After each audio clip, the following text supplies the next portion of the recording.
are privileged individuals who it only protects a certain group of people.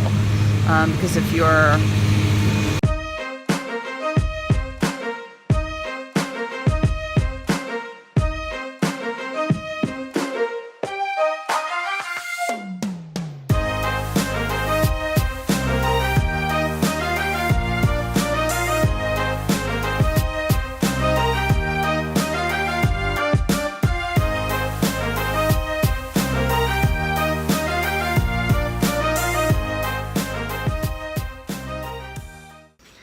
I've had the privilege of serving on the host committee for Connecticut Against Gun Violence's annual policy luncheon for the last 3 years now.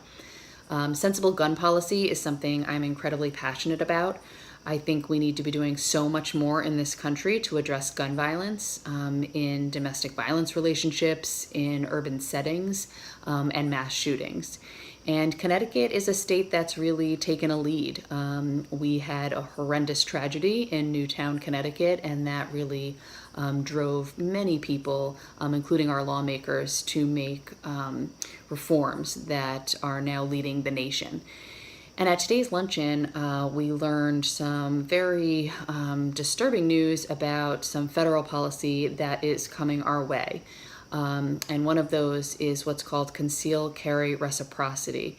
And pretty much this legislation would override the reforms that we made in Connecticut. One that we want to call particular attention to, and Ron talked about this earlier, is the federally mandated concealed carry reciprocity bill that is in Congress now. In the House, it now has 211 co-sponsors. It only needs 218 votes to pass, so it will pass. And the only way it's going to be stopped is through a filibuster in the Senate. So for the better part of this year, we have been sending these postcards to our congressional delegation. Now, our congressional delegation, as you can see, are enormously supportive on the issue of gun violence prevention and strong gun laws. But it's really important for us to actually show them that we know that and to kind of back them up so that when they talk to their colleagues, they can say, back in Connecticut, 10 to 1, people think we should let people walk around with guns without permits.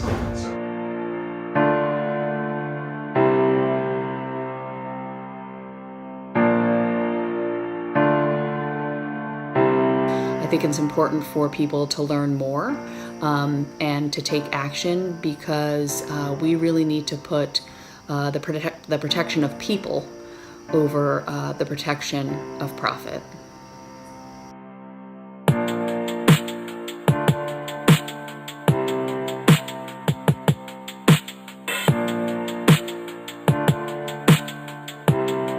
Today we have a Connecticut Trafficking in Persons Council meeting. I have the honor of chairing that council, and so in Connecticut what that looks like is the state legislature actually created the Human Trafficking Council in state statute. And so various professionals come to the table from different state departments, law enforcement, the judicial branch, victim advocates, to talk about various types of human trafficking in the state and to try and, for lack of a better term, move the ball down the court. And so whether that is speaking through how we give law enforcement better tools to go after traffickers and buyers, or looking at how we can train up our social service providers to be able to identify and refer victims of human trafficking. We talk through all of those things and then try to move the needle. And so today we're going to be reviewing state policy that passed last spring that goes into effect this October to figure out how we can actually effectively implement that policy here in the state of Connecticut.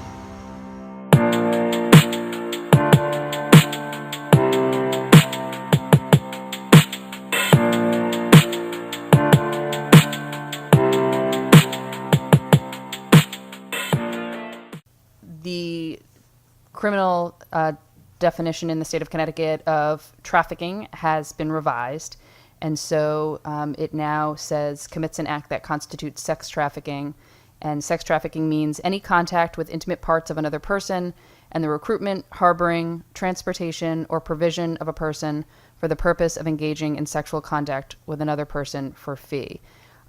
This brings us closer in line with the federal definition. From folks around the table, Any thoughts, feedback on if this is a positive move, where we need to go next? I think one of the discussions we're going to have long term is the dynamics of trafficking and victims that do not have a third party involved. We're seeing some resistance from law enforcement to take those cases as a trafficking related case if there's no trafficker, or pimp is often the word people refer to. And when we report out on data, if a child is engaged in a sex act for something of value, whether there's a third party or not involved, we are including that in our data. And we're following up with those kids as victims, but that's not consistent across the state. I'm just trying to look and see, so others please do the same. In section 2, I mean, I see what I just read with another person for fee. Do we have broad enough language to be the exchange for anything, like for housing or for drugs? Or is this specific to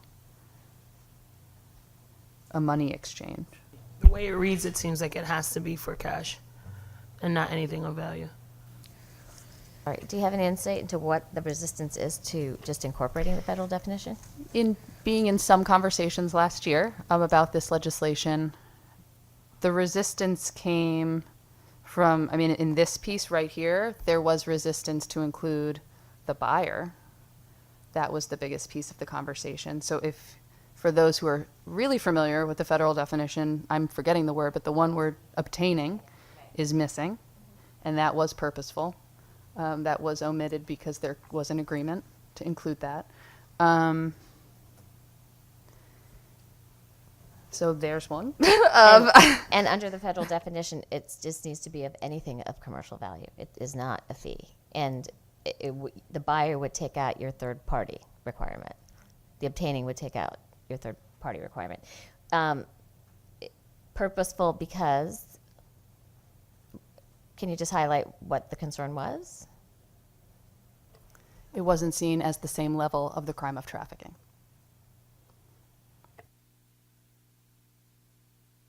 I am hearing we're having some intense conversations with folks where they're still blaming the victim if there's no third party involved, and really having to negotiate that with law enforcement. Even with the clarity that kids under the age of 18 shouldn't be arrested for prostitution, I'm hearing law enforcement threatening to arrest kids for prostitution. So I think we really need to dive into this language long term. And this is even if the buyer is aware the child is underage? There was a resistance? Yes. Absolutely. So the law just changed where you cannot arrest anybody under the age of 18 for the crime of prostitution. It used to be 16 and 17 that they were presumed to be coerced, but now that just changed in 2017, correct? Correct. Absolutely. So even if law enforcement threatens it or wants to, they cannot.